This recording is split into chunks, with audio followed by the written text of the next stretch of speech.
Hello, this is Erica with Launching Legacies. Welcome to our daily devotional. Today we are going to continue with the devotional about vulnerability and God's vulnerability. So as promised, we are moving into the New Testament and we're going to talk about how God demonstrated vulnerability through Christ. And so we know, or maybe we don't know, but let's refresh. Matthew 1 verse 18 talks about the coming of the Messiah, Jesus, and so the birth of the Messiah. And what we really kind of just need to grab from this portion of Matthew 1 is basically saying that that God chose to have Christ born as a baby.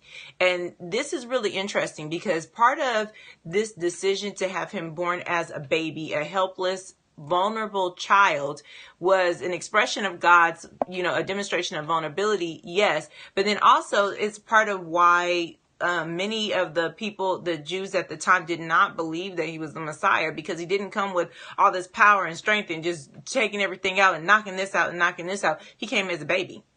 And so Herod was concerned and intimidated because he had the visit by the wise men, but other than Herod's concern, which got really frantic, in which he started killing all these children, most people didn't even think of a baby as a threat because he was a baby, and it was very intentional. And so I just wanted to spend some time today talking about how Christ coming as a child demonstrated vulnerability that wasn't necessary for him to do the work that he did, right? It could have been any way, any design, because we're talking about God. So he could have made anything happen, but he chose for Christ to come as a baby child, vulnerable, defenseless, unable to do anything but really love and be loved, okay? And in that vulnerability, Christ developed relationships. So Jesus is developing all these relationships with his earthly parents. He's developing relationships with his disciples. He's developing relationships. He's come in one of the most vulnerable positions because he came from heaven as God,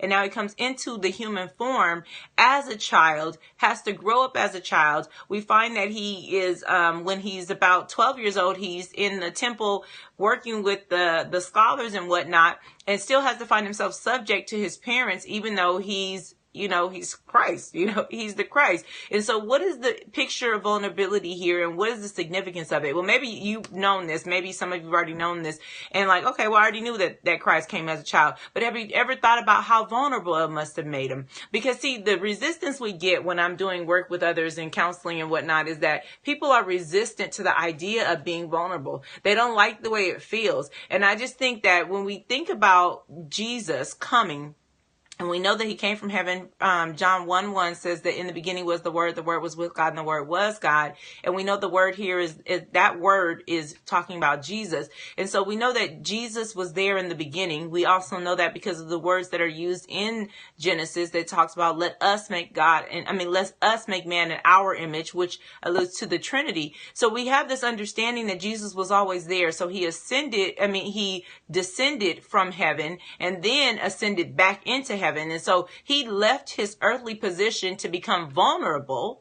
And yet when we think about vulnerability with other human beings, it messes us up. We have a hard time being vulnerable. We have a hard time revealing ourselves. We have a hard time exposing ourselves. We struggle with these concepts, but there isn't a real reason to have to struggle, right? Because if God can do it, and he's all powerful, if he can embody a baby, okay, from the King of Glory to a child, okay, if he can embody that type of vulnerability, then he's telling us that we can do it too, right? He's empowering us to do it too. And then he's asking us to trust him through the process of vulnerability. And so I want you to just remember that being vulnerable is essential towards intimacy, right?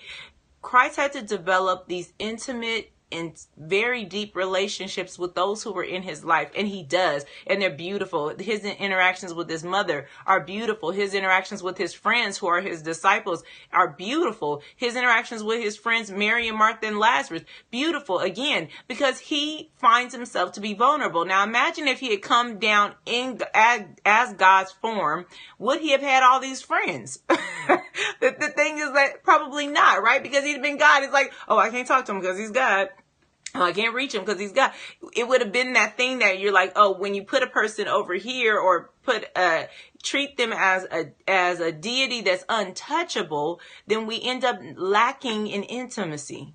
And so we have to recognize that Christ and God through Christ made himself vulnerable so that we could feel the need for relationship, so that we could feel the need to touch him and the need to interact with him, the need to engage with him and have true relationship, because he knew that vulnerability was necessary for intimacy, and intimacy is necessary for healthy relationship. And he knew that we would need to learn that through him as an example, but we would need to practice that in order to really grow and understand what God is doing. He knew that God brought him so that we can commune with God, not just have an idea of God, but the scripture says that he wanted to commune with us. He wanted to know us. He says he is ours and we are his. And so there's a reciprocal relationship that never happens unless we're vulnerable. If we want to be the queen on high or the king on high and deal with our subjects, then our subjects are always going to feel like they can't relate to us.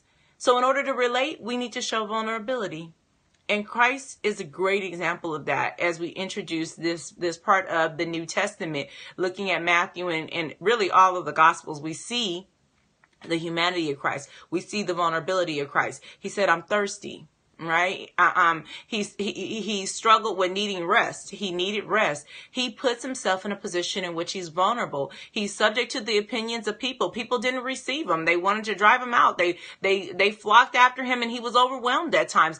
There's a big demonstration of vulnerability here. And we're going to spend tomorrow looking a little bit deeper at the details of his vulnerability in relationships. But we see that definitely all of this vulnerability is demonstrated in this passage while Jesus is developing even in the human form. And so what is the key for us? Well, point blank is, if Jesus can be vulnerable, we can't do everything Jesus can do. We can do what we're empowered through Jesus to do, but we won't be divine, right? But if he can make himself vulnerable, which requires just to step down, then clearly we can do the same. Right? Because we're humans and we know we're flawed. We know we're not perfect. We know we don't have it all together. So if he can step down, then truly we should be able to step down, make ourselves vulnerable for the sake of relationship. So I want you to be encouraged by that thought. Again, tomorrow we're going to get into some more detailed examples as we did with when we're looking at the Old Testament, moving into the New Testament, more detailed examples. But consider that. And we remind you that we're praying for you, that you would heal, live, and grow, because that is our mission, to help people do these things. But also we're wondering and hoping that you're praying for us. We believe that you're praying for us and we need your prayers. And so would you continue in that place for us? And we will continue to pray for you. And we'll see you again tomorrow with another of our devotionals. Until then, be blessed.